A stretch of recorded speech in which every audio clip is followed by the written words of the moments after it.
My name is Maddie. I'm the host of Respect My Region's Higher Women podcast, where we talk to influential women in cannabis. On today's show, we have the pleasure of speaking with Amy Dalluge. Dalluge. Dalluge, you're all good, girl. Dalluge. Gosh darn it. I was Hey, practicing. I even asked you beforehand. got it. Dalluge, also known as the Big Boss, just a cannabis entrepreneur working in the recreational cannabis industry. Amy, how are you today? I'm doing awesome. Awesome. So, can you briefly introduce yourself for our guests? Yeah, hi, my name is Amy Dalluge, and I am an independent female owner of the Green Seed, which was one of the first 25 stores in Washington to be opened up in regards to cannabis retail. And I was one of the very first independent female stakeholders in the entire nation. At the age of 35, I came into the cannabis industry, kind of at the cutting edge of it, and have just smashed it ever since. So I'm here to tell my story. Hell yeah. And what led you to founding your company? Well, I look at the cannabis industry, at least those of us on the streets, we call it the game. And the game is pretty much all I know. Since I was 11 years old, I remember watching my older brother and my cousins hustle weed. It started out with that red hair that would come over the Mexican border. And then on top of that, my grandmother, when I was a kid, she never raised us in regards to cannabis being an illegal substance. She raised us to understand it as medicine. So she'd always grow illegal cannabis in her own personal garden at home, and she'd take the cannabis flowers and she would infuse alcohol and she would use it on us topically anytime we got hurt. And it stimulated my passion of cannabis as a form of medicine at a very young age. So ever since I was little, I was doing research studies on cannabinoids, learning how to decarboxynate, learning how to make at least 2,000 sustainable resources with the hemp plant. So when the cannabis industry emerged, I was kind of in a controversial time of my life. I spent 20 years in Southeast Asia and India. I had a company over there that I founded called World Roots, from the ground up, off of $500 with for a passion, just to go back and see the world. At that time, I had to make a decision. It was early 2013, whether I was going to take my money and reinvest it in my World Roots company, or whether I was going to go ahead and motion forward with the state of Washington. And, I sat with it for some time because travel is my love of my life. It's like my heroin, just to be out there in cultural diversity. And I decided to sacrifice that love for this love, which is cannabis. So in 2013, I decided to motion forward with the state of Washington, started lifting moratoriums. I'm actually the person who lifted the moratorium for Grant County, which is the largest county in all of Washington state. I started really motioning forward with activism because it was a little bit scary prior to that, just because of the illegality of it and the fact that I was pushing cannabis out of my own home. So I cleaned up my act, I got my shit together, and I motioned forward with the state of Washington and was selected to be one of the first 25. And here I am today. How has it been? Because I know that when it comes to financing, like, a cannabis business, that it can get, crazy real quick. Like, one thing can go under and that money is lost because there's, like, financing troubles with the cannabis business. Have you gone through that? Like, any financial setbacks from. No, I have not. I've only been successful. A penny lost in a company isn't a good foundation for anybody ever. So it's not just the cannabis industry. It's every industry. The thing with the cannabis industry is that you really have to have your playing cards dealt appropriately, and you've got to know the game because the hustle is extremely hard. I got in early in the forefront. I started my company. I think I had about 4 bank accounts, and one of them had about $80,000 in it.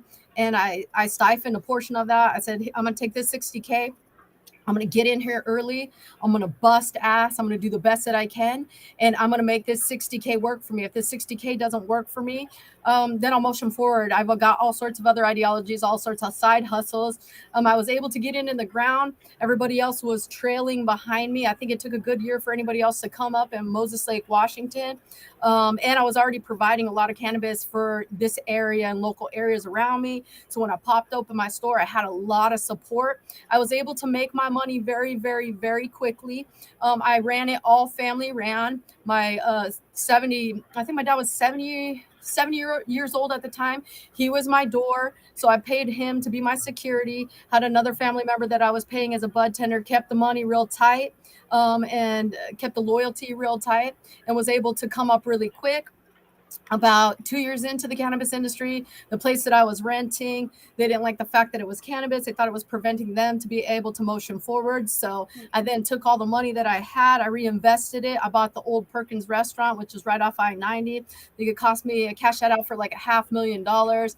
And then that property value in 3 weeks went up another 150K, and the property is now just thriving. So I made all the right moves appropriately. At the same time, I still kept side hustles that weren't cannabis, selling jewelry, doing alternative things to make sure that I was financially sound. Still to this day, I haven't paid myself, which isn't a big deal. All the money is basically in the company currently, and I've been able to just turn it over, which was very important early on because I'm going toe to toe with some top dog millionaires, that have the ability to do things that I can't, in regards to whether it's paying the LCB off, in regards to corruption, or being able to open up multiplicity of stores. They get to do a lot of things that I don't get to do, but I'm cool with that. Like I say, I just played my cards really right. I feel like there's two types of people in this industry. You got your street smart people, and they were the people out there, the true founders of the cannabis industry. They were out there understanding the game before anybody else were. And then your business people, and you need kind of a combination of both, which I gave myself the luxury of that. I'm a very educated person outside of selling cannabis. I knew what it was like to run a legitimate business and was successful at that. And I also knew the streets. So with those two values together, I've been financially sound. I'm in no hardship. I'm only coming up. That's awesome. Like I Thank can't. you. You're an incredible businesswoman who has Thank you. seen the different income streams to know how to run a business and make it run successfully. That's really awesome. What do you Thank you. love? What do you love most about cannabis? Like you put your whole life to it and you sacrificed your love of travel. Like why would you do that? I'll tell you what, I'm not what they call a green rusher. The true founders, we kind of spit on all these green rushers, all these multimillionaires that are coming in just to make money off this plant. That was never our drive.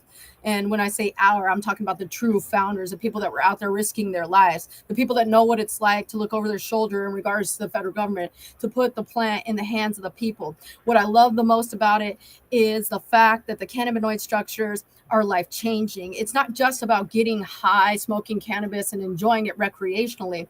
I'm considered the best medical consultant in the entire nation. I've won international accreditation.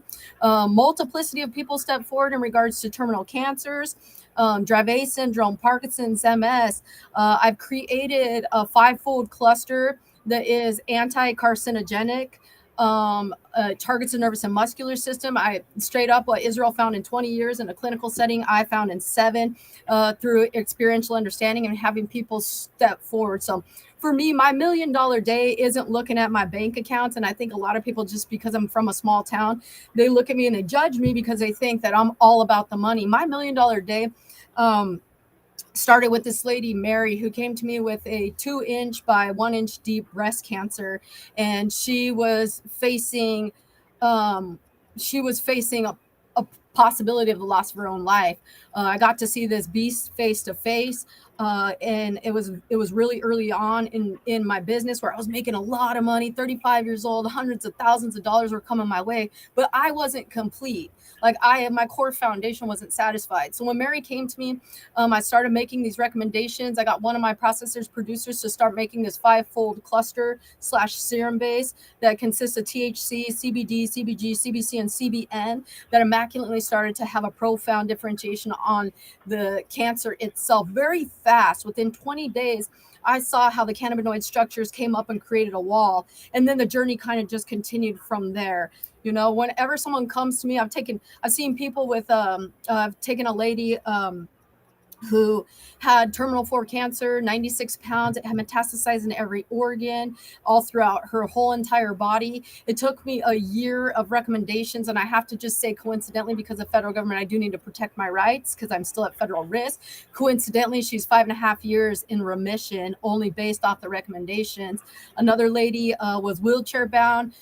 She hated life. She really will tell you she just wanted to curl up in a ball and die. 20 days later, she walked in with a cane. So it's the reconstructive structures that the cannabinoids have. And a lot of people don't know this. You go to any other cannabis store in the state of Washington and you ask a bud tender, hey, I have cancer, I have Parkinson's, I have MS, how can you help me? They're going to tell you, eat an edible, eat an edible. A lot of the things that I do are with non-psychoactive cannabinoids. That target the nervous and muscular system. What's extremely immaculate about cannabis and is not only that is it a natural part of our endocannabinoid system. We get our first induction of that through our mother's breast milk. That's why they tell us it's very important to breastfeed as a woman to kick off the body's endocannabinoid system. But like take, let's say, terminal cancer, for instance. When I bring in these clusters, they're being first and foremost, they are anti-inflammatory. And then secondly, some of the cannabinoids inside of cannabis, when they find a high carcinogenic cell, they send a message that tells that cell to create apoptosis, which is cellular suicide. And then secondly, where you get that twofold structure is then one of the molecular structures in cannabis then shoots a message to your body's endocannabinoid system's receptor points and tells it to start talking again. So it's the science behind it all that really, really fascinates me. And when I know that someone comes back to me and I've made a life-changing recommendation based off them, I can't tell you the feeling that pumps through my veins. Like I literally go to the back room and I drop to the floor and I thank whatever it is that gave me this blessed opportunity to motion forward with such power in the cannabis industry. Respect. So that's what I love the most about cannabis is that I'm changing lives. That's so cool. And I know when it comes to like all this federal regulation and stuff, where you can say certain things and you can't. How do you go about marketing, this, in your opinion, life-saving thing? Well, I tell stories, so it's okay for me to tell stories. I can't say it's therapeutic, curative, or has pain control. I use the words different vocabularies. I teach my bud tenders to use different vocabularies like muscular dissipation, um, anti-carcinogenic, anti-toxicity. We use different things, and then it's completely 100% for me to say, or okay for me to say, hey, by the way, I encountered this woman 5 years ago, and this is her story, and these are the coincidental changes that emerged within her life. To be able to get around it. And the Washington State Liquor Control Board has come in many times because they do know that I am considered the best, and they've kicked back and they've watched me perform with excellence. So it's just about the vocabulary that you use. You can coexist with anything. That's dope. And I'm from Florida, so I'm not really familiar with the Washington like weed culture. But what would you say is like the general like idea about like the plant? Is it that there's a lot of people that are doing medical and recreational, or what would you say like is the majority of your customers that come in? My customers are medical. I have people that come nationwide. I have people that come statewide. Is that the case for other stores? No, it's recreationally driven. All these green rushers that got in, because what happened is we had our original candidates, and then all of a sudden, all the all the medical industry was like, oh, you guys, forgot about us, you're not feeding the medical patients. Well, none of them are medically endorsed. None of them have canopy spaces to be able to do the types of things that we could do. Like a lot of people don't know that we can give away free weed. We can give free weed away to our medical patients. I don't have one. Well, yeah, I have a couple processors, producers. I can't say that I don't. Like Fire Bros just stepped up recently, and we had old products. So rather than disposing of the product, they were like, give it to the medical patients. Loud just did the same thing. I've had Dog Star Cannabis do the same thing. They're not just sticking you, because most processor producers, I have some of the largest processor producers in the state of Washington, like Go Leaf Garden, Gabriel Cannabis. I mean, they straight burn you. If that product doesn't move, they're going to be the first to burn you, stick you. I'm probably over 90K stuck with bad practice in the industry. So, I mean, the majority of the people are into it strictly for money. Bud tenders are into it strictly for money. If they're medically endorsed, they're not medically endorsed for the truth of the patients, and so they can sell the maximized amount. They're not giving anybody any great discount. I don't know anybody giving away free weed except for myself out of my own store. I've never even heard of it. Neither have any of my medical patients. So, I'd say 99.9% of the people in this industry, they're money hungry. They're a bunch of wolves. They're corporate boof, and they're just chasing that dollar. They're trying to squish every single one of us that are in here for the righteous reasons. And like, how can consumers really pick out the best, cannabis companies to go with. Like, what would you say makes a cannabis brand stand out to you? Obviously quality. So I want a pesticide free product. My house is a pesticide free house, which is extremely hard to find because those growers just aren't out there. Everybody's trying to cut corners and do dirt. And so hand trim, pesticide free, obviously good marketing. And I mean, if you ain't got a story, I hate to say this, but I am fucking with you because you're in here for the money. And I try to keep, experience is very important, as well as surrounding yourself with like-mindedness. I tell people all the time, dance with the dreamers, the believers, those who move like you, so you're in constant forward motion together. So it's all about good practice to me. There's a lot of people out there that are putting pesticides, hiding stuff like that. If I catch you even wrongfully doing something to someone else, I just dissipate you from my house because I don't want the energy. The plant's about positivity, just the love of the of being able to help one another through the plant. So for me, it's about having a respectable, relationship and a good quality product. And and like, would you do you have any like outside of your own brand? Because I know that you put like your heart and soul into your brand. Is there any like brands out there that you know to like know that they have their shit together?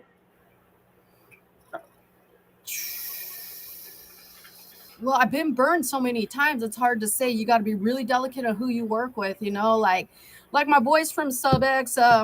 The one of the main founders, Nathan Jorgensen, isn't with them anymore for whatever reason. There's a bunch of drama in I-502, but I mean, we've been doing this since we were little kids. We've been selling weed together since we were 15 years old. We're both 44 years old. So it's coming together with people that you've been playing this game with for a very extended period of time and who understand the importance of uh, of creating a quality, clean product. I mean, because in my house, my aides, like I don't just go out there and I'm not just hungry to grab onto a processor producer, nor am I hungry to grab vendor samples. Like today, two people came, and I'm not going to throw anybody under the bus right now. But just because I know about their practice, I wouldn't take their samples because I myself aren't going to fill my lungs with the type of practice that they choose to initiate in the cannabis industry. And guys like, oh, give it to your bud tenders. Well, I'm not going to do my bud tenders dirty either. So I got this motto: if I don't smoke it, you don't toke it, because it's not coming in. And I'm very serious about what I personally put into my body. Um, so, I mean, a lot of these cats I've been toying with for a long time, and we've got a really old foundation and love for one another to protect one another in the industry. So it really separates my house, because when these green rushers come in and they'll take whatever they need to be competitive. Like just recently, my boy Brian from ECC, Emerald City Cultivation, he decided he was going to destroy the market in regards to showing people you can get a really clean dab for a $10 value. So, I mean, we're talking 70% total cannabinoids with high terpene profiles, 7 plus, coming in at a $10 gram of dab. So, what my competitors did to get competitive is they went and they grabbed any $10 gram that they could possibly grab to try to be competitive. Well, it's disgusting. It's disgusting what they were willing to do for the money. Where myself, I'm not going to go out and just do that to be competitive. I'm going to patiently wait for the right person to fulfill that position, because I don't believe just because you don't have $40 to spend on an eighth, you may only have 10, that you should get stuck with shit on a stick just because Right. that's all I can go out there and find. There's processors and producers that have ethical, moral, and value, and that will give you, maybe it's a greenhouse, a light depth eighth that's clean of pesticides, that's still hand trim, to offer to that economical standpoint. I just don't believe that anybody should be dealt anything dirty just because of where they're at financially. For sure, I totally agree. And when it comes to like the terpene argument, like I know you're saying like dirty, like what exactly makes their weed dirty? I know it may be like the pesticides, but is there any other like terpene kind of Pesticides things, bad to or your girl. so many ways it could Oh, go I wrong? used to I used to mess with the top processor producer in the state of Washington, Fat Panda. Okay, let me just throw that out there. They're a big hype right now, right? Well, Fat Panda had over 120 foreign objects inside of jars that went out to consumers through my store. One of them was a half ounce of golden pineapple. They brought me a half ounce of golden pineapple. And when I pulled that golden pineapple out of my inventory, it had a band aid with hair and styrofoam wrapped around it. And their driver, Jeremy, called Rob, who's the owner, and said, "What should we do about this?" Their decision was to step outside, shake it all out, send me a photo shoot, which I still have photos of this, of 20 different side views of it. They packed that pot back up and they brought that pot back into my store and wanted me to sell that product. And when I refused, the owner got mad at me. And he's like, all you do is bitch. And I'm like, bro, you have 120 jars with foreign objects. I'm talking about from wires to toenails to one time this customer bought an eighth of grunk, and there were mites in a web, and they were arguing that it wasn't mold. There were no filigrees on it. And I was like, I know it's mites. There's mites in that product. And they wouldn't do anything about it to the consumer. And that type of stuff happens every day. I know companies that have passed QA tests that still push that stuff out into the market. They'll find an avenue to be able to push that out into the market because they don't want to lose money. So rather than continuing business with Fat Panda, I did a big fat like that and I discontinued it because I wasn't going to have my reputation be jeopardized because they were putting a filthy product out there and they were okay with doing that. Rob actually told me that the consumer would have picked that shit out and smoked it anyways. And at that point I was like, bro, we ain't going forward. I knew then we're not going forward. And I mean, it's crazy nuts how many things you find, how much I've seen in 7 years come through jars, come through dab containers, and whether it's hairs, I mean, it's disgusting. And on top of that, the pesticides. I mean, it's insane. One of the owners of regulators actually came into my house and we went toe to toe because of the illegal sulfur burn. Sulfur, actually, if you breathe it in for X amount of minutes, you're hospitalized and you better hope you wake up. Well, they got popped for sulfur burn product and they continued to sell it. And a numerous amount of people got sick off that product and they're still in business today. Companies, if you go, every pot shop that you go into is going to have a form of a regulator brand in there. So rather than supporting that, ixnay that, get them out of there. When you got people with bad practice, the best thing you can do as a retail store, don't make money with them or fuel and feed them, cut off their outlet. Don't give them a place to host their product anymore. And they'll wean themselves out of the market and be loud about it. Let people know. Some people will be like, oh, all the time to me, you're too loud. Because I'm not afraid to point out people with bad practice.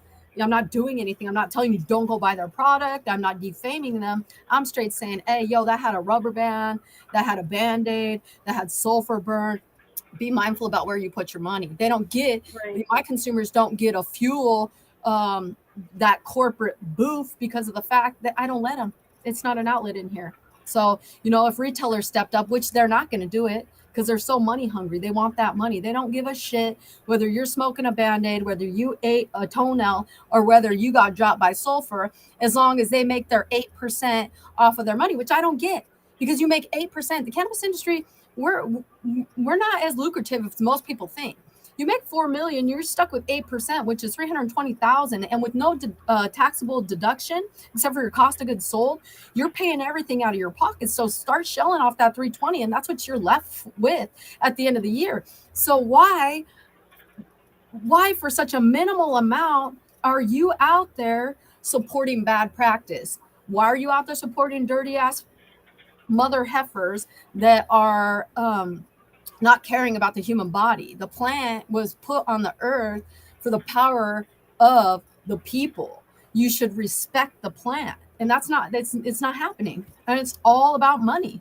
And I've never seen anybody in the name of greed not fall and shatter their kneecaps. So it's just a matter of time, I believe, that if people with true value, with people that have good morality, that are supporting the people with good practice, we're going to shine. Corporate won't be able to take us out because eventually corporate will be taking themselves out.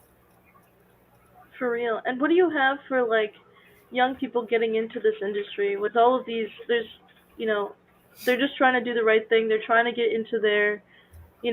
space with cannabis, but is there really like, because I know when it comes to like a job, say you want to look up like a company online and be like, hey, I want to work for you or whatever, and they can look up like company statistics based off of like the worker's perspective.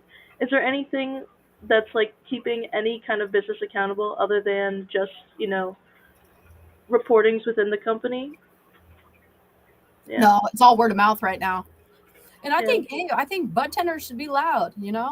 They should let people know when these, and when they know that they're working for somebody who's fueling these types of bad practices, they should be loud about it. Awareness is number one, man. Obviously, don't go out there, don't defame. You don't have to be rude, you don't have to be slanderous, but let people know. You know, yeah, for sure.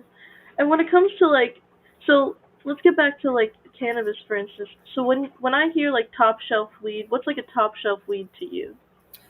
what do you mean, like a name brand or what it is? I mean, like when, because I know the top shelf is usually thinking like a higher THC percentage, Absolutely but not. okay, so yeah, So higher THC percentage was a ploy that half these jerks did in the very beginning to mess with the consumer's money, because plants all naturally grow with a different terpene profile and cannabinoid structure. Sometimes it's going to come in at a 14, and these guys were doing that in the very beginning, where they were trying to turn, hey, for this one we're going to charge you $5, but for this one over here we're going to charge you $10 because it has a higher THC. And I was like, yo, douche, what's going to happen when your 14% hits harder than your 30%, because your 30% is a speedy ass ride. And I don't believe in the 30%. So when I look at the QA analysis test, the people that are going out there putting all these high numbers like 30s, I mean, High Times Magazine, a cannabis cup, I mean, High Times Cannabis Cup hadn't even seen more than like a 22 before Washington State Industry. And then all of a sudden, whoa, you got all these numbnuts out there producing 30s. Nah, it's not happening like that. 30% total cannabinoids means that that bud is 30% the trichomes. You don't see that shit ever. And so what these guys are doing when you get these QA tests is they're accounting for all the cannabinoids, CBG, CBN, CBC, CBD. And it's not a fair analysis because the majority of those are non-psychoactive. So you get this rocket high number that's not absolute. Most of my people, they only put THC or THCA and CBDA on there. So you can see that clear analysis, and they're testing lower. So they're 16s to 20s, but it's not a lie. And it's not a ploy, and we're not going to charge you $50 for this one and $30 for this one based off the fact that the plant's natural process gifted it more cannabinoid structures than the other one. Who knows? Maybe the other plant got more terpene structure. It's not just about the cannabinoids, and most people don't realize that. It's about your total cannabinoids plus your terpene profile. Your cannabinoids target your CB1 and CB2 receptors. Your terpenes target your nervous and muscular system. So for a complete, well-rounded ride, you want something more evenly structured. So, it's a bunch of bogus shit out there. and that's crazy because like I in Florida it's like only medical, so we can only go off of like what we're assuming is like the medical perspective on these things, and when it's framed in a medicinal type of way, and yet they're blatantly hurting people with pesticides and things like that. Like how can people instill confidence within like the industry if there's so many people that are like trying to take advantage of their money? It's hard. That's what we're fighting for now, especially as true founders with these boofy ass stores and these boofy ass processors, producers who are out there doing this shit. Because you, you know, like one of these ladies who got one of those dirty dabs was hospitalized for 4 days, and she came into my store, man, and she never wanted to dab again. Or what about this elderly lady who had terminal cancer, supposedly terminal, let's just say high carcinogens, who went down the street and the bud tender told her eat a 1-to-1 ratio when all she needed was a psychoactive 5-fold cluster. It's turning them away from cannabis. It's actually doing the opposite. They don't trust cannabis. They don't trust the bud tenders. They don't trust the people behind the counters. And it's because of bad practice. But as long as consumers are going to lace the stores with bad practice, once again, you're feeding the wolf. And Right. the wolf can come out at any time. And if you're going to continue to do that, then it is what it is. Right?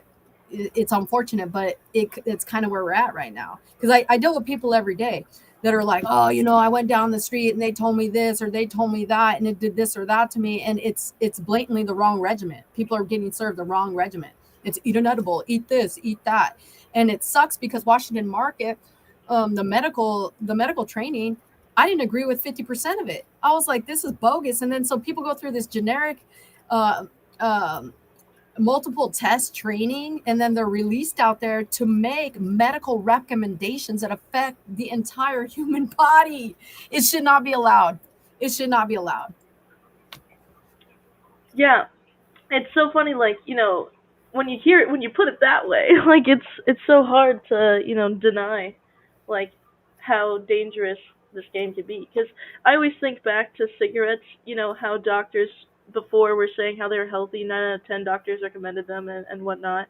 But it's like, the doctors in those things can't, account for every single business that's going to come up with cigarettes. You know what I mean? And when these studies come out about cannabis, it comes down to, the cultivators, the growers, the dispensary, delivering the things to really make sure that the culture is being passed down, that these things need to be medical, these things need to be healthy for the population, and like be doing what they said that they're doing. Like as much as we can't, put federal on like this is what it's gonna do for you, like make you feel euphoria. How can we how can we say that you can't say that, but then you're also just not telling people the hard facts of like what's in it, right?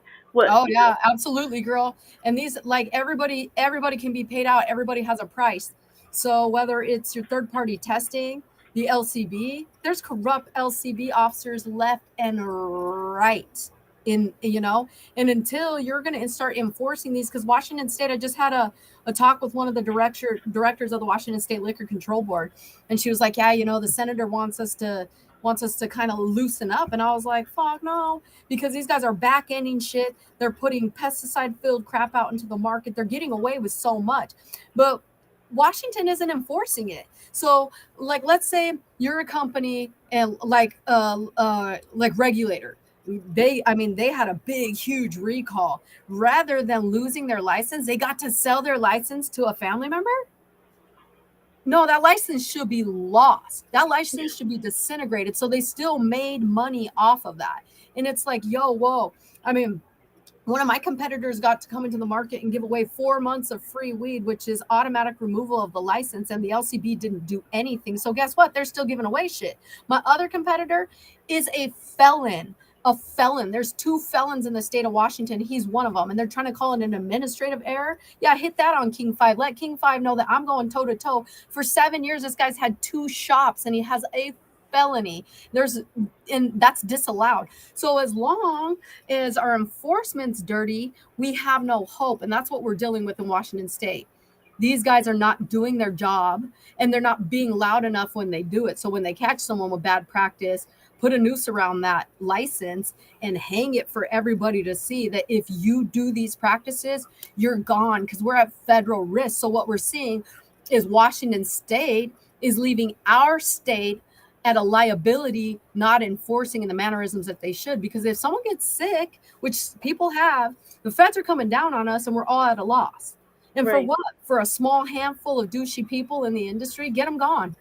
right. It's And if not they're doing happening. it for a check, like they have no problem burning a product that they have no love for, while the stigma continues to be like negative by their disaction to make things healthy. Well, we've I find shown it, no statistical value, girl. We've shown yeah, nothing.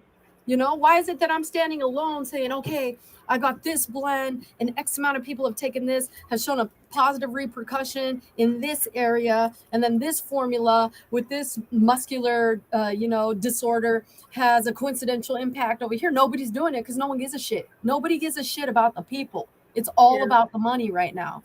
Nobody gives a shit about the people. I feel like I don't want to say, as a retailer, I definitely 100% feel like I'm standing alone. As a stakeholder, no way. My processors and producers are on the same ride, but I'm 1 in 400 out here trying to make an impact. I can't do this by myself, right. you know? And when it comes to just like making sure that I lost my train of thought. I literally That's had. okay. Take your time.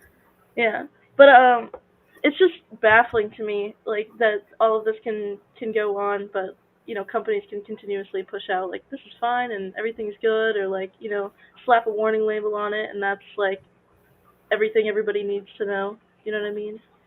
It's crazy, but you're right. You can't stand alone, and it's like something that definitely needs to have an army behind it. I talked to Kristen Yoder. She's on the Cynical Stoner podcast, and she also believes in the same kind of like, no bullshit approach to cannabis. And it's like, it's definitely something that needs to happen, because if all these people and all these business owners are trying to, fight the system and remove the stigma, and there's these people that don't care about the plant that are out here ruining it for everybody, like, there needs to be more people speaking on this. So I really appreciate you, doing your thing, working hard, and like continuously fighting the system, because obviously there's a lot of things that need to change.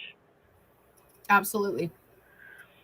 But what was your experience? So you spent a lot of time in Asia. What was your experience over there? You said you also had something in. It sounded medicinal. You said something roots. Like, did it also I, have? I I had a company called World Roots. It was I started investing in silver, so I found a loophole actually where if you took a product, a raw resource like that, and you made it into a handicraft, it came in duty free, right? So I was just over there living my life, doing my thing, and a lot of it had to do with like stones and precious metals and things like that. And it was more, like I say, it was more of a me fund, because a lot of people don't take time out to not to understand themselves, but to experience life for themselves. So it was, something that really solidified my core being. I think that every aspect of that led up to this, because being 35 years old, popping, being one of the, I created history in the United States of America. And it was so crazy. The first time I opened up a magazine that I was a part of the article, and it said the whole world is watching her motion forward, it hit. I was like, bam, dude. And it was true. There were like there were massive whole villages in Nepal, because I was so well traveled, that were rooting me on. The Indian government's consulted with me. The Nepalese government has consulted with me. A massive eye-opening experience. But what it did for me when I was out there doing me, it was solidifying my core being, because not that I'm at any level, but I have a great sense of responsibility now with this blessing to be able to sell this plant. Okay. So with that also comes a lot of attempt a diversion of your mindset. And this is what I tell people all the time. If you want to be successful in life, you have to have loyalty for this, because when you reach success, you have to be 100% with yourself and your goals and your ambitions. And when you reach that, everybody's going to try to attempt to make you believe you're someone you're not, make you think that your thought process is something that it's not. They try to almost make you think you're into it for the wrong reasons. Okay. And so the most important factor is the human mind, because you have to be 100% with your dream. My dream is the green seed. Okay. Is this to create these life-changing experiences. So if I give somebody 2 hours out of my day, and you times that by a week, you times that by 2 weeks, you times that by a month, and times that by a year, that's a lot of time and energy you're diverting your mindset to be able to not focus on yourself and your true goals and ambitions, which means you're running at a 70% capacity. Somebody's going to come past, and somebody's going to steal your dream and steal your goal and steal your ambition. And it's not because of things exterior of yourself. A lot of people are victims. A lot of people are like, oh, this person did this to me. This person did that to you. It's how you resonate it. So the goal is to constantly resonate what you understand is absolute. And that takes a lot of mental loyalty. And to be successful, that's the one thing you have to captivate. That's the one thing you have to disallow. You have to know A plus B equals C. And if you're not a part of that equation, it's exterior of you.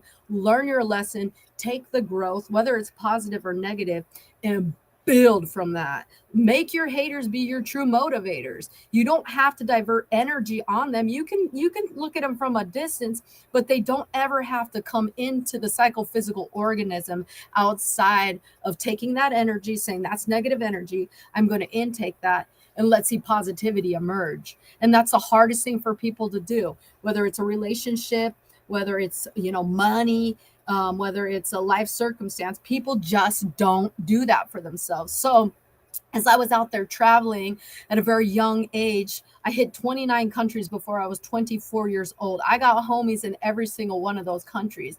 What I was doing is I was gifting myself self-loyalty. I was preparing for coming in to something historical. At the age of 35, I became the CEO of a what would become a multi-million dollar business. 35 years old, I mean, you have to shred ego, you have to shred cockiness, you have to say I'm going to do this and continue to do this for the right reason and keep your drive alive, because it's so easy to go out there and buy that car, or go nab this on the side, or put these falsifications in your life just for entertainment. um, Thank you, Lord, for the time that I took to develop, because those things have no interest to me. My goal is to help change lives, and I'm never diverted from that, period. So I'm thankful for everything that I did.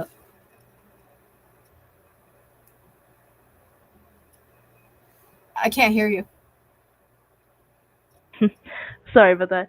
Who would you say is your biggest motivators? I mean, other than yourself, because I think you're a pretty self-sufficient person. Like growing up, was there like a big supporter in your life other than your grandmother? Oh, my parents, all day, man. Like, I remember, um, especially like my mom, like financially, she's there to back me, but my dad, all the way, was probably, I'd have to say, him, my brother. Like my brother taught me the game. So, um but my dad, when I decided I was going to make this, sorry, I get a little bit emotional because I just lost him, so I'm like, but I'm cool, I'm cool. But my dad, um you know through every step of the way, when he retired, I took him to my on my last trip abroad over to India, just to show him a little taste of what I was all about, and the hustle of there, because the hustle's fucking hard over there. But I own that. So I took him over there, and I sat him down for the first time, and I was like, hey, dad, and I just want you to know, like, the cannabis industry is gonna emerge, and I'm thinking about motioning forward. And he's like, huh? You don't even have experience in this. And I said, let's have a little talk here, dad. I was like, those rubber band bank accounts, yeah, I've been pushing shit since I was 11 years old. I am probably the most educated person for this.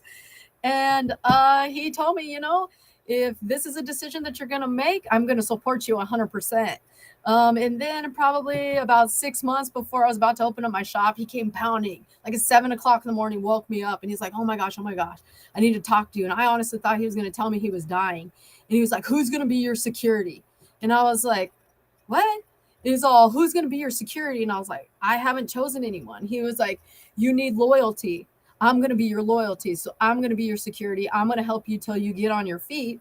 And then you can go ahead and motion forward without me. Well, he worked my door all the way up until, I want to say, a couple days after 420 this year, until he passed. And if he was still here, he'd still be pushing that. But I mean, he's gone through every single trial and tribulation. He's watched me fall to the ground, and in my weakest moments, he's watched me rise up in my most prominent moments. But he's always just been there to believe. And excuse me, as he saw me start to change lives through cannabis, his whole perspective, because he's 70 some years old, he never utilized it except for when he was utilizing it through my recommendations in here, which was non-psychoactive. His whole perspective changed.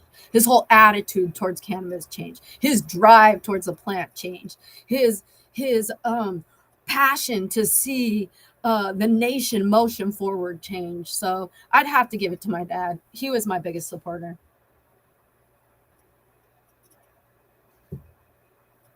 I can't. I can't hear you. I keep doing that. That's okay. I had to switch my audio because my headphones decided to die on me, but I'm just You're all trying to good. make it all work. But I just wanted to say like I'm so sorry that, your dad passed away, but I think that he definitely gave you the strength and the inspiration to be the badass bostress you are today. Thank And you. I'm sure he's like totally proud of you, like Thank for you. what you've accomplished. 1,000,000%. 1,000,000. If I was your dad, I would be. But No, you know what? He gave me good drive medically just because he he right after 420 we learned that he had esophagus cancer. I have coincidentally never had somebody with terminal 4 um not coincidentally go into remission. mm, So he was going to be my fastest. Unfortunately, when he had gotten hospitalized at the hospital, they gave him a back-to-back narcotic and they stopped his heart. mm, So it wasn't the cancer that got him, but my drive to try to attempt to create this anti-carcinogenic regimen to deplete out of the human body, it was insane the things that I devised, whether it was new forms of suppository, new ways to intake, faster ways to decrease high carcinogens. So I mean, outside of him just being here to physically support me, the loss of him is really, really, really beefed up my love towards the medical aspect of cannabis and the things that I know I will do on the face of this earth before my time is out. So hell yeah. I Hell take it yeah. all as a blessing. For sure. And what do you like? Would you say your experience or your research was the most influential for your journey in cannabis? Would you say? It was both, but where I learned my biggest regiments was people having faith in me, like people actually stepping forward and saying, look, I'm 96 pounds, you're my last hope, help me. And that it allowed for me to go through bouts of trial and error to be able to get these regiments down. So now it just flows out of me like second nature because I've gone through my trials and tribulations. I've learned what worked, what doesn't work. So thank you for all of the people that came through these walls and said, we have, so and so said this about you. I'd love to have a recommendation. And like I say, a lot of it was last resort, people coming with scared. Nobody wants to lose their life, so they're scared to death. They're told that they have 60 days left to live, that someone can't do anything more for them, and they come and they have no faith, and you become this beacon of hope and this essence of faith in their life. And then you make a recommendation, and all of a sudden it works. Like, I try not to freak people out, but people ask me all the time, where do you get these regiments? And I'm like, when you're on your path, I don't want to tie anything religiously to it, but it's like your spiritual path, right? And people always tell you, oh, you'll know when you found what you're supposed to do in life because you'll do it effortlessly, right? Nothing matters except for the act of what you're doing. Cannabis is that in my life. So when I have these people in front of me, it's some of my purest moments, and I'm able to listen to myself and receive the things that I am supposed to receive and collaborate the things I'm supposed to collaborate. And they're working. And it's just being in that true mindset, that pure mindset, that essence of pure love. It's almost like you're captivated with pure love and you're able to help these people. And all of a sudden, these people now become a part of your journey, and they become a part of the Green Sea. They become a part of Amy Dalluge because inevitably they're the ones that had faith. They're the ones that had hope, and they came in and it worked. And the way they're a part of the journey is because now something happens to someone that they love, and not even that they need to come to me to purchase it, but they're like, yo, guess what? I was in that same boat, scared to death, 96 pounds, got told I got 60 days left to live. And I tried this and it worked. Maybe you should try it. And they Right. try it and it works. And then the next person tries it and it works. And the movement keeps motioning forward. And that's what keeps it alive. So it's it's been it's been most advantageous through experiential understanding and these people motioning forward to let me help them. Have you always like had this sense of purpose, or when do you think that like you when you said your dad really like pushed you into this purpose, like when did you really feel like for the first time like this is where I'm supposed to be? Probably when I was about 16 years old. Yeah. Yeah, I realized. Yeah, I started decarboxynating. I started trying things. When I was about 16 years old is when I really started to try to depict the plant, the cannabinoids, and understand it from a molecular scientific level. And then I always motioned forward. I just never, like, I always had hopes that the cannabis industry would give me the opportunity to do the things that I knew as absolute within my heart. Um, um, but it still blows my mind that I am sitting in the position that I'm sitting in today and that I've made such an impact. Because when I motion forward in the cannabis industry, my rule, because I'm still at federal risk, just like everybody else, I mean, everything can be taken, my banks can be seized, everything can be gone tomorrow. Um, I made a pact with myself that if I came in, it wasn't about the millions of dollars, and I impacted 5 people's lives, that I would find satisfaction, and I've done well more than that. So it's just been a beautiful path ever since I was 16 years old. You know, just really, really striving to develop. That's so cool. Like at such a young age, you definitely like knew where you were headed. But like, I'm sure you couldn't have imagined, being here right now and like all of the things that you've accomplished and the places that you've been. Like, it I must. still question why the hell I was studying an illegal substance all my whole life.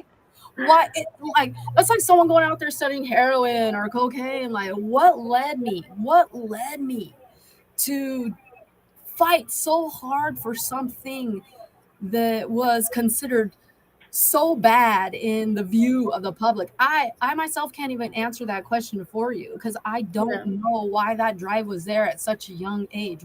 And I'm glad that it was because it led to this, but I can't even. I tell people all the time because people are like, dang, I'm 44, so I've been studying this plant for 33 years. Who the hell is studying an illegal substance, Schedule 1 narcotic, you know, felony/felony/felony, out there pushing it, out there trying to create topicals, lotions, do whatever I could at that young of an age. And it's never like the federal government was always a reality in my head, but the fight was always more beneficial. Like if I could create a topical that was going to help somebody in some way, it was worth it. The fear was worth it. Like I won't even mess with processors and producers that can't tell me a story about looking over their shoulder for the last 20 years of their lives. The things that we did to avoid and evade the federal government in regards to, putting cannabis in the hands of the people.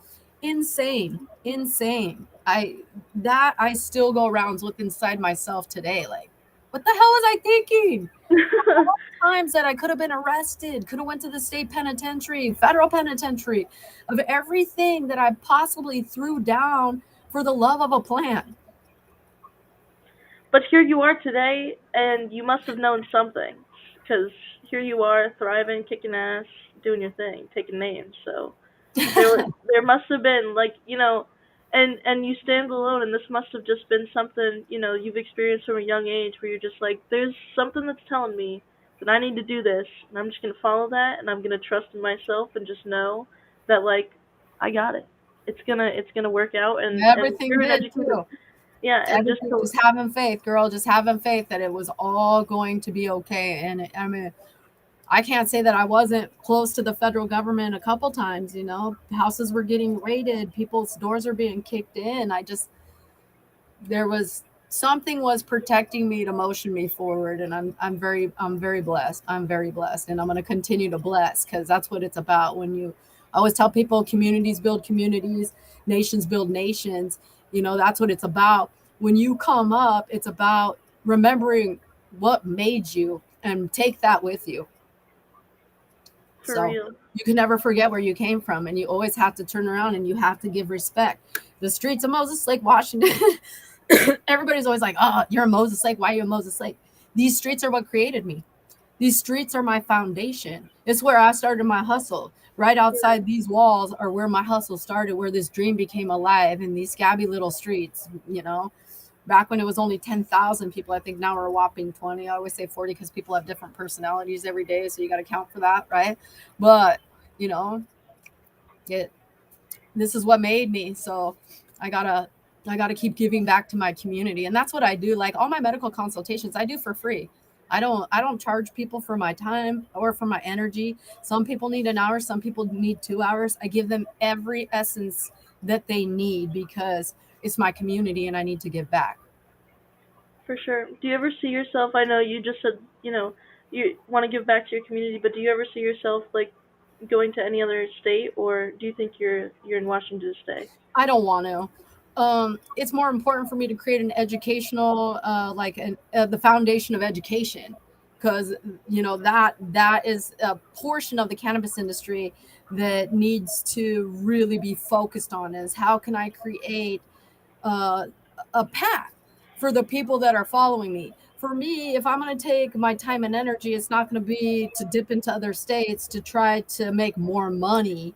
You Right. know, it's because I need all the money I'm making is eating up all my time. So my energy needs to is to be, start writing down these recipes, start, ingraining this in other people. And that's where my focus is. It's not on, I'm not chasing corporate. It's a brutal world out there in the corporate world. And I personally, I want to get as far away from that as I possibly can. So, I could open up, I thought about doing like my dream would be like it would be to open up, the nation's first clinic where it's just cannabis recommendations. That's more of what my focus is. Mm.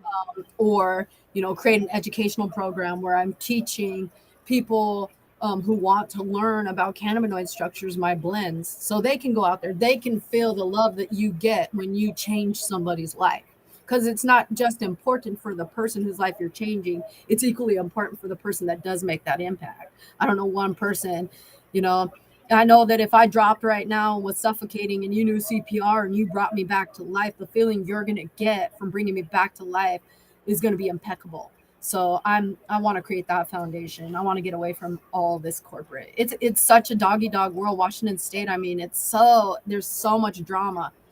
I've been I've been almost beat up by bud tenders. They try to run me off the roadway. I mean, I've been to points where I feared for my life in a legal industry just because of competition. This isn't about competition. The only thing I'm competing with is the things I did yesterday. How can I improve on myself? How can I improve my company? I'm not looking at anybody else or anything else. But it's getting dangerous out here with corporate coming in because they are money hungry and they'll do whatever they have to just to have another dollar. And it's really disheartening. So I don't want to be out here playing with these guys. I want to go back to I let them play in the sandbox while I'm gonna go play in a castle that I built sky high with particles that these guys couldn't even see because their focus was different. And the people that can see that castle, I want to be standing high with them, and I want to differentiate myself. So. Hell yeah. And speaking of goals, like, is there anything else that you're coming out with this year from your company that you've been working on? It's more the one main thing, especially when I bought this location. I feel like the cannabis community is dead. Like it's so transactional. You come to me and I sell you weed and you get your little receipt in your bag and you leave. We don't have, back in the day when I sold weed out of my house, Tony Hawk was a thing. So dudes always come over because they think they can kill you at Tony Hawk. Well, I had that game on fucking lock, girl.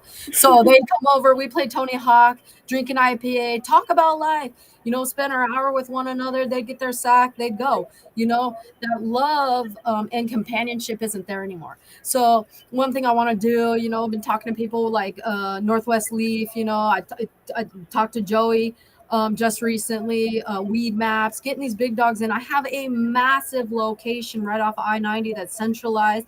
All the events are over in Spokane or Seattle. Why not come together in Central Washington and let's create that love in that community again? Let's do like events that can be respectable events where we can have consumption of cannabis that's still at a respectable level, where we're talking about strains, we're talking about hey, why do you smoke cannabis? Why is it that you're choosing ingestibles versus inhalation, this, that, or another? So then the community comes back together and the community starts to thrive again, because that it's gone. It's completely gone. So that's one of my main focuses. It was my focus for the last 2 years, but COVID hit. So, I can only hope that I'll get an opportunity to do something like that this year. But my focus now is to focus on the community, and let's start making that thrive again for one another. Because like I'm important part of this movement. You're an important part of this movement. The consumer's an important part of this movement. We all need to get together and let each other know that we're equally important. It takes all of us to move this humongous mountain, that we've nudged out of our way, but we're still a ways away from federal legalization, and we're going to need one another to help, whether it's promoting or assisting one another in fashions that are necessity, so we're all successful, because that's human nature should be to help one another, whether it's in emotionally, mentally, physically, financially. It's our job to help one another while we spend our precious time here on earth. So that's my goal this year, is to really focus on that. Well, I appreciate you sharing like all of the amazing information that you have. Like I'm gonna be thinking twice about, buying my weed anywhere specific, and really have a lot to think about with the industry. But I really appreciate everything that you're looking to do with whether it be educating or activism or just selling people the right stuff, or sitting down and really spending your time to make a difference in these people's lives, because ultimately these choices that we're making to better ourselves, we're hoping that it really is bettering ourselves. So I really Absolutely. appreciate, yeah, I really appreciate you coming on and sharing your story with us. Thank you so much. It's my Um, pleasure. yeah, so just tell us where we can find you on social media so we can support you. I'm kind of a little bit banny on Instagram right now because they keep knocking me down. I do have a presence there, but it's not as hardcore as what it used to be. You can find the Green Seed on Facebook. You can find me on Snapchat. I do have a drop page on Instagram. I do have a web page as well, that's linked right to my Google account. And I'm located at 412 South Interlake Road, right off of I-90 in Moses Lake, Washington. So come see me face to face, you guys. Come pick my brain, and understand who I am and why I'm doing what I'm doing. And good on you. I'm glad that I could make an impact, because you should be mindful of where you put your money. Make sure you're supporting the right people when you're out there, that you're not supporting these corporate monsters who are trying to take us true founders out of the industry, that you're putting look at it as an investment. Don't just look at it like I'm walking into this store and I'm going to purchase something for my recreational needs. Right. I'm going to invest my money in this person so they're successful, because I believe in their dream. And make sure that you're supporting the people that dream like you. And that way, everybody equally has sustainability in this industry and on this universe. Well, thank you so much for coming on. I really appreciate your time. I hope you have Absolutely. a wonderful day. And that's the end of the podcast, everybody. Thank you so much for joining us. It's been awesome. I've learned a lot. All Yeah, right. you have a great one, Kay. Yeah, I shall, for sure. Thank you so Hey, if much. you ever need me, you know where to find me, Kay. Oh, yeah, for sure. Thank All you. right. You're All welcome. right. Take care.